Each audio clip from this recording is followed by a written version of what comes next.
Amigos televidentes, muy buenos días y como siempre nuestra gratitud por acompañarnos en otra entrega de Puntos de Vista. En esta mañana dominical tenemos dos interesantes entrevistas. En la primera de ellas tendremos como nuestro invitado al ingeniero Teodoro Tejada, expresidente del CODIA, y en la segunda a Miguel Collado Di Franco, quien es presidente ejecutivo de la CREST. Antes de pasar a nuestra primera entrevista de hoy, vamos a hacer unos cortes comerciales.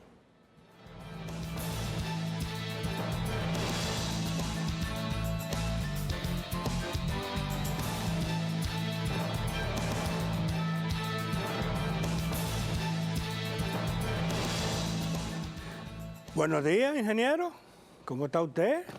Bueno, yo estoy bien y gracias a Dios que lo veo aquí ya, después de ausencia tan larga, hacía mucho que no lo veía.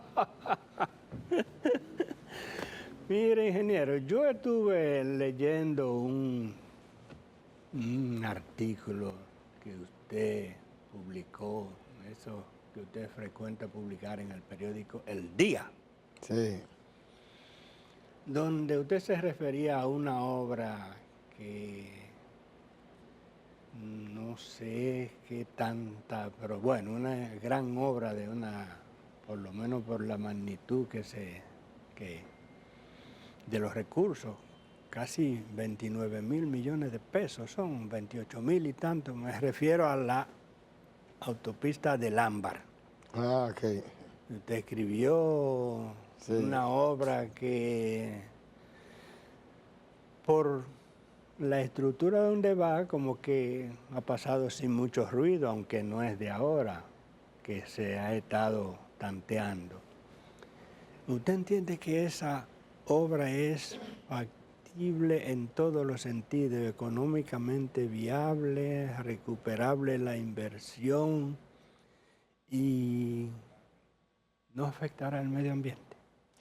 Bueno, Linares, gracias. Fíjate, yo en principio estuve opuesto a la obra desde el punto de vista ambiental, porque se trata del río Yásica, que es el río que le da agua Puerto Plata. no, a Puerto Plata y a Santiago y Moca. Wow. Más del 80% de la producción de agua se da ahí. Porque oye que las CORA y nada habla de entidades productoras de agua. No, no. Las productoras de agua son las cuencas hidrográficas, que son las que producen el agua. Obvio. Y ahí en esa cuenca de la cordillera septentrional, ese río es el más importante.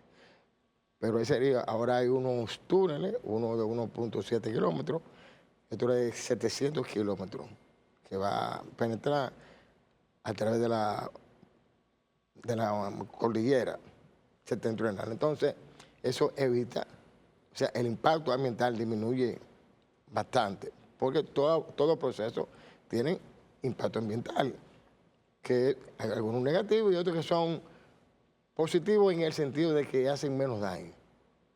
Pero Los impactan ambientalistas, todos. sí, pero hay ambientalistas, yo no me puedo decir que soy ambientalista, aunque tengo varios estudios de ambiente, o sea, yo soy diplomado de una universidad de Argentina en gestión ambiental y evaluación departamental de ISO y auditoría ambiental de la ISO 14001. O sea, yo conozco los procesos, no hablo mucho, porque aquí hay muchos ambientalistas y los ambientalistas a veces creen que con no hacer nada en una cordillera, en una montaña, ya con eso es un buen ambientalista. No, un buen ambientalista debe de buscar la alternativa posible de que los recursos naturales se usen. Porque usted tampoco puede evitar que la naturaleza, las personas usen esos recursos para bien propio sin lastimar la naturaleza. Entonces, desde ese punto de vista, yo estuve viendo el proyecto y con esos dos túneles el impacto ambiental negativo baja sustancialmente. También no podemos ver que todo lo que... Hay un grupo de que yo leí el viernes pasado, que el presidente Luis Abinader se reunió con los ambientalistas que protestan, que no quieren que le toque la cordillera septentrional. Pero el presidente lo escuchó a ellos, pero hay ambientalistas como yo, aunque no me digo que soy ambientalista, pero conozco bastante y tengo mucho estudio fuera del país de medio ambiente. O sea, yo la asociación, la ASI, que es la Asociación de Ingeniería Sanitaria de América Latina, yo tengo hasta un diplomado de unos 9 congresos que asistí consecutivamente a diferentes países. Y conozco bastante, pero no hablo mucho de eso porque aquí hay mucha gente que toca muchos temas. Pero donde yo básicamente estuve en contra de ese proyecto fue cuando el presidente Luis Abinader, desde el primer gobierno, o sea, en la toma de posesión, el presidente Luis Abinader, el 16 de agosto del 2020, habló que se iba a hacer el proyecto de antes se llamaba Autovía del Ámbar, ahora se le cambió por Autopista del Ámbar. Y entonces que une desde la circunvalación norte de Santiago hasta Puerto Plata en la Gran Parada. Ya. Entonces, ese proyecto... Son como 18 kilómetros. Ese proyecto tiene 32.2 kilómetros. Entonces, después Sigmund Freud, que era el director de Alianza Pública-Privada, habló que el proyecto se iba a hacer por la Alianza Público-Privada y él daba como algo muy importante de que no se iba a tener el peaje sombra que tiene la autopista del Nordeste. En la autopista del Nordeste, el Congreso el Senado básicamente solicitó al CODIA una auditoría para lo que es el peaje sombra, en el que estábamos el ingeniero Hinoa, el profesor Manuel Hinoa, Samuel Peña, estaba Espinosa, hubo un grupo de profesionales en la que yo estaba. Al final el profesor Hinoa y yo hicimos la auditoría y se determinó que ese peaje sombra era una estafa, que no había por qué pagarlo. Pero el presidente, como hubo un cambio de gobierno en el CODIA, no llegaron a enviar el estudio al Congreso y nosotros nos reunimos con los congresistas. O sea, yo conozco lo que es la autovía del Nordeste y lo negativo del peaje sombra. Es que usted, es un peaje sombra que usted dice, aquí van a pasar anual 1 millón de vehículos. Si no pasan, usted tiene que pagarlo como quiera. Para mí era una estafa. Entonces, el decir que no iba a pagar el peaje de sombra, para mí era un desconocimiento total de él. Porque él es buen abogado, pero de abogado no se trata ese proyecto. Entonces yo decía claramente, él decía que ese proyecto estaba en 300 millones de dólares y yo decía desde mi primer artículo que no, que estaba en 500 millones de dólares y que la tasa interna de retorno de ese proyecto, Autovía del Ámbar, era negativa. Y mucho más negativa si no tenía el peaje sombra, por el uso de esa carretera, del peaje de esa carretera. Usted tiene que tener mucho cuidado con ese tipo de alternativa, porque cuando Miguel Valguera, ministro de Obras Públicas, hizo un congreso de concesión vial de este país, que fueron 6 meses, y un diplomado profundo, del cual yo fui...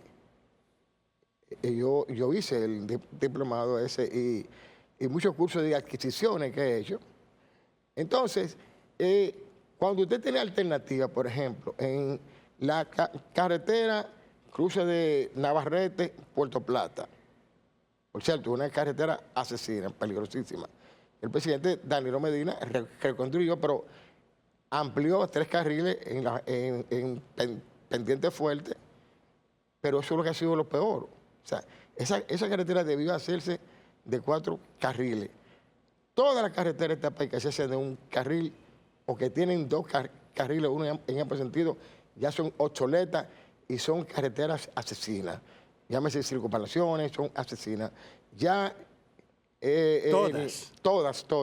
No hay una carretera de 2 carriles, uno en ambos sentidos, que no tenga un aspecto de asesina por lo impacto de los accidentes de tránsito y la muerte que ellos producen.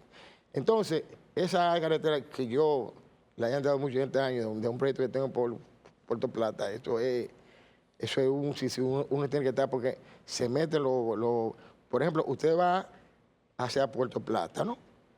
Y hay un carril doble aquí, pero el que viene de allá, un camión viene subiendo, y el que no está pendiente de eso, choca de frente. Eso es, y tiene mucha hondonada. Esa carretera se gastó un dinero, pero fue un absurdo el no llevarla a los carriles correspondientes. Entonces, usted tiene otra alternativa, que es la carretera turística, la llamada Luperón Puerto Plata, que usted la toma desde Gurabo y va toda la costa norte y llega allá. Es una carretera bien hecha, pero es una carretera de montaña. Entonces, pero usted tiene dos alternativas. Si usted va a poner un peaje ahí, vamos a poner de 500 pesos o de 1,000 pesos y vuelvo a poner de varios peajes, la gente no la va a usar.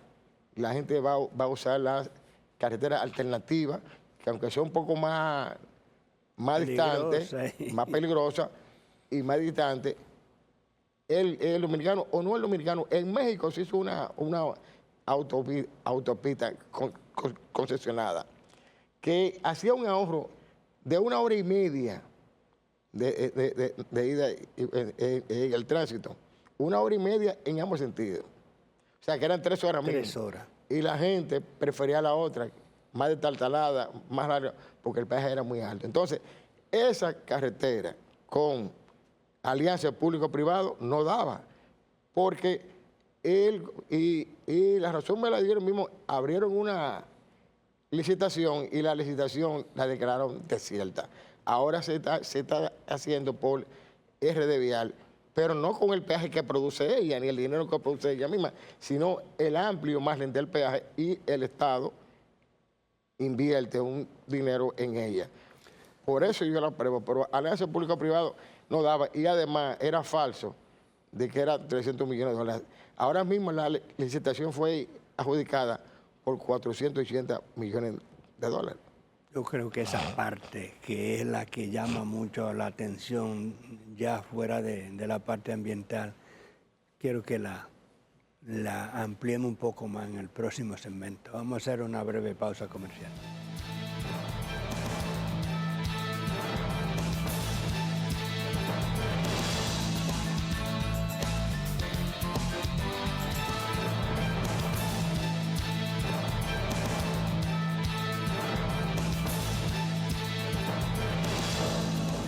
Continuamos la conversación con el ingeniero Teodoro Tejada. Usted señalaba en ese segmento que acabamos de concluir que esa obra, los costos, lo que pasa es que a veces esas grandes obras tienen como, no sé, tienden a generar adenda y correcciones casi siempre en el término monetario. Usted habla que no son 300 millones como entendía el pasado titular de Alianza Público-Privada, que ahora está casi como un 60%. Adjudicada fue por 480 millones. Que es casi un 60% más de lo que se preveía. Pero yo escribí que eran 500 de una vez, y lo hice en base a un cálculo de ingeniería. Lo que pasa es que aquí todo el mundo es ingeniero y mucha gente va donde el presidente a dibujarle castillos en el aire y pasa. Y los técnicos que tienen cierta capacidad no le escuchan. Simplemente. Pero si el cálculo suyo daba alrededor de 500 millones de dólares. De dólares. Hablando de dólares. Y se hizo la licitación en base a 480. 80, sí. Lo que adjudicaron, pero mire, pero que ese proyecto se licitó diseño y construcción. O sea, ellos están en una etapa de diseño, hicieron un diseño, cabe destacar que es un diseño preliminar, porque usted no puede, en una carretera nueva, virgen, y más en montaña, usted hace un diseño definitivo, porque hay estudios de suelo que no siguen a hacer, que hay que hacerlo en el tiempo. Entonces, pero esa carretera tiene una ventaja, que es de 4 carriles, no una carreterita de 2 carriles. Como la autovía del Este debió hacerse de 4 carriles desde un principio. Y por eso hay tantos accidentes fatales que ha habido ahí, y una carretera que con un amplio espectro de margen a ambos lados de terreno, que pudo haberse ido hecho así. Lo mismo en la circunvalación de Baní. La circunvalación de Baní debió construirse de 4 carriles, pero cuando Danilo licita eso, que ya del INE encuentra esa carretera adjudicada, una carretera que no debió ser adjudicada, por Gonzalo adjudicó eso. Yo tuve acceso a una auditoría que hice de una gente que lo impugnan el proceso, fueron unos abogados donde mí a la oficina, que ellos querían una auditoría de forense a nivel de ingeniería. Y cuando yo veo este documento con unas 500 páginas, yo empiezo a ver el documento. Pero lo leí entero porque tengo que leerlo. Pero yo me fui a la parte básica y ese proyecto carecía de la partida, la subrasante, mejorada, o sea, no tenía subrasante. Cuando usted tiene una carretera, pero usted no tiene la subrasante mejorada, que es la parte cuando usted corta todo, extrae todo el material que extrae. Si usted no tiene la subrasante, usted no tiene nada, porque esa subrasante, para usted lograrla, mejorarla, a lo mejor se lleva todos los millones del mundo. Eso, entonces no debieron adjudicarla. Y además, es una carretera de dos carriles, uno en ambos sentidos, con 17 puentes. ¿Qué hizo del INE sabiamente? Del INE lo que llegó a un acuerdo con los contratistas, dijo, mire, este proyecto va a subir en más de un 200%, porque los puentes solo, y puentes en Río Seco, que es peor todavía. O sea, un pilote en un río seco, hay que construir una profundidad superior a un río que siempre tiene agua, porque el río seco tiende como es degradado, cuando viene esa grande avenida, arrastra todo eso y se queda en el aire. O sea, hay que profundizarlo, es mucho más costoso. Además, Baní tiene muchas alternativas de vías que entraban al pueblo, que había que darle una... Y él lo que hizo fue que le dejó el puente mayor a la compañía adjudicada y licitó los demás puentes. Pudo hacer alternativas, pero del INE podía comenzar el diseño. Bueno, ya esa obra estaba adjudicada hasta con un avance.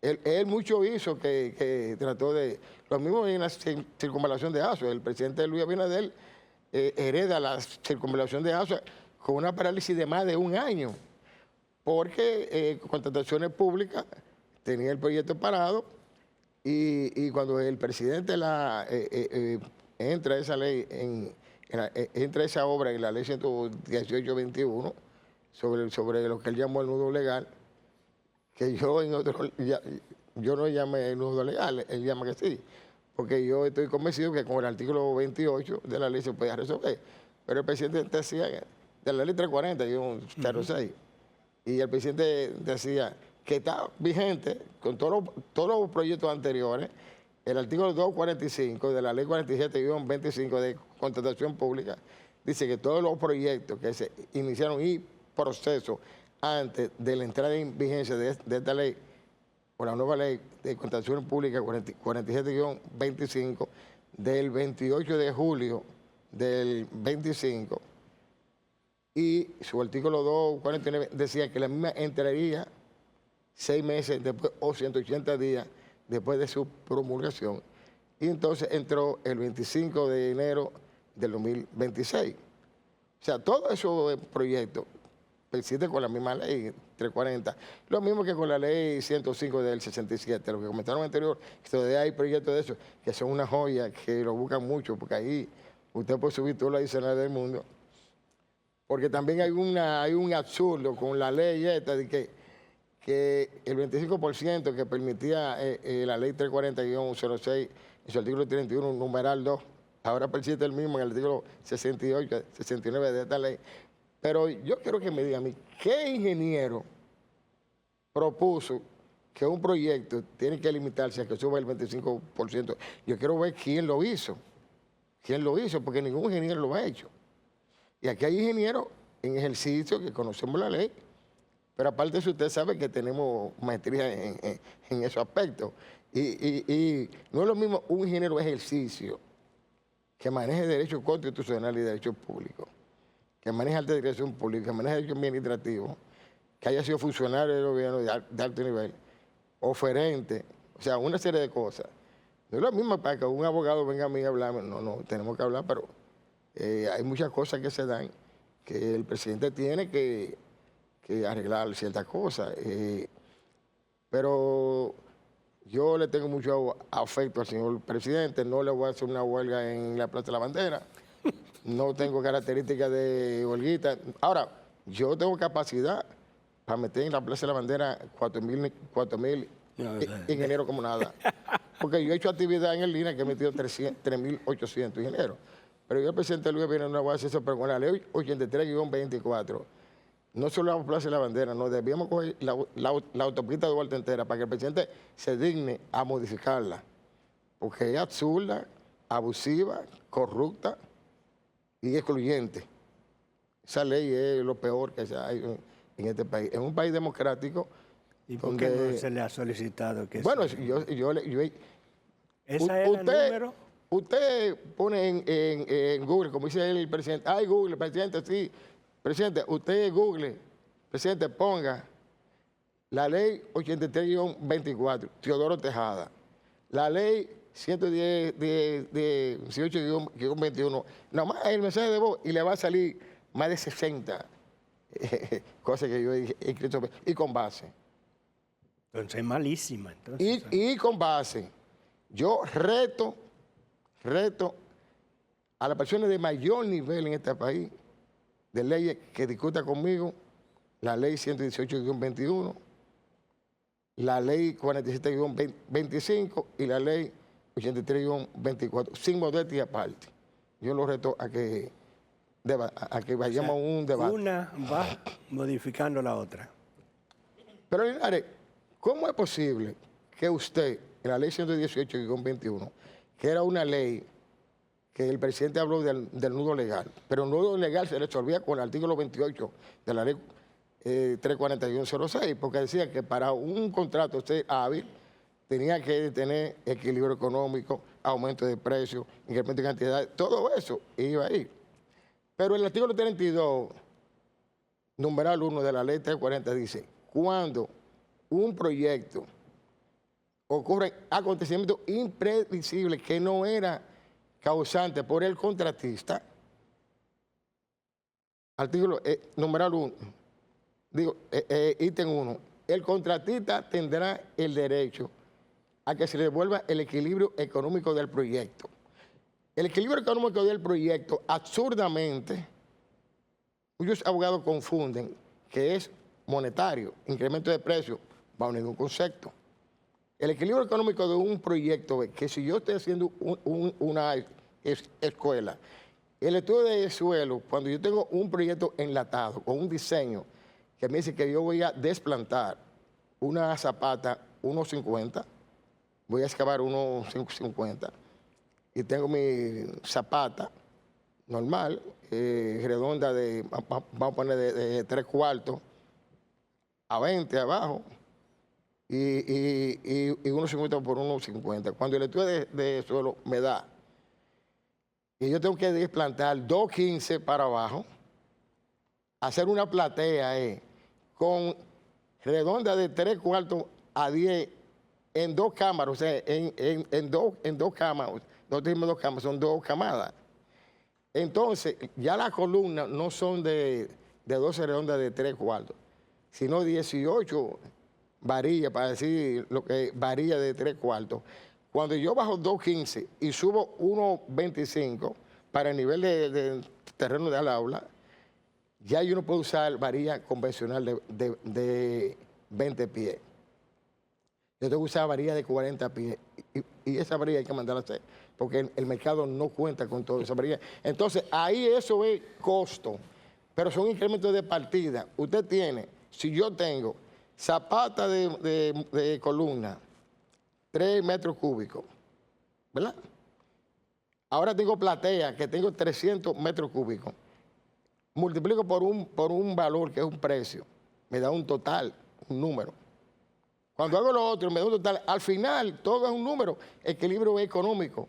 Los incrementos de cantidades y cambios de partida entran perfectamente en equilibrio económico, pero no lo quieren entender porque no saben de eso y creen que son un gurú. En este país, en este país, yo creo que a veces yo le he dicho a mi esposa, mi amor, yo voy a hacer un curso para poder vivir feliz en este país, de ponerme más bruto. Bueno, de eso hablaremos cuando nos juntemos próximamente aquí. Así que gracias por aceptar la invitación. Además, usted me da unos temas que me profundo. Bueno, a usted parece que le encantan. Estoy haciendo un libro y ya lleva como 600 páginas.